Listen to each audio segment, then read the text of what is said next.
5 দিন বন্ধ থাকার পর সীমিত আকারে চালু হলো ব্রডব্যান্ড ইন্টারনেট। এর আগে মঙ্গলবার রাতেই অগ্রাধিকার বিবেচনায় প্রথম ধাপে ব্যাংক, বিদ্যুৎ, কূটনৈতিক এলাকা ও গণমাধ্যমে ইন্টারনেট দেওয়ার কথা জানান ডাক, টেলিযোগাযোগ ও আইসিটি প্রতিমন্ত্রী।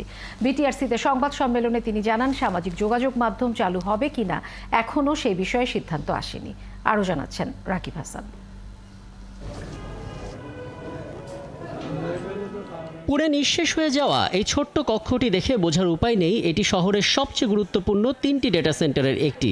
গেল বৃহস্পতিবার দুর্বৃত্তের আগুনে পুড়ে যায় দেশের 4টি ডেটা সেন্টার, 40টির বেশি সার্ভার। বিকল করে দেওয়া হয় ঢাকা চট্টগ্রাম বিটিসিএল সংযোগ। ফলে গোটা দেশ বিচ্ছিন্ন হয়ে যায় ব্রডব্যান্ড ইন্টারনেট সেবা থেকে। 5 দিন ধরে ইন্টারনেট সংযোগ পুনঃস্থাপনের চেষ্টা করে সরকার। পরিস্থিতি কিছুটা ভালোর দিকে আসতেই বিটিআরসিতে সংবাদ সম্মেলন ডাকেন আইসিটি প্রতিমন্ত্রী। জানান, রাতেই আসছে ইন্টারনেট, তবে পরীক্ষামূলকভাবে।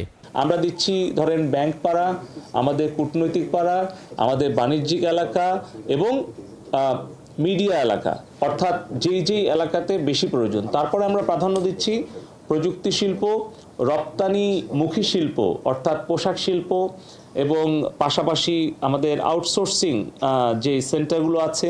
তবে সোশ্যাল মিডিয়া চালু করা কিংবা মোবাইল ইন্টারনেট চালুর বিষয়ে এখনো সিদ্ধান্ত হয়নি, জানান প্রতিমন্ত্রী। সামাজিক যোগাযোগ মাধ্যমের বিষয়টি এখন আমি নিশ্চিত বলতে পারছি না যে কতটুকু আমরা আসলে কতটুকু এটাকে অ্যালাউ করতে পারবো বা কতটুকু আমরা এটা পুনঃস্থাপন করতে পারবো।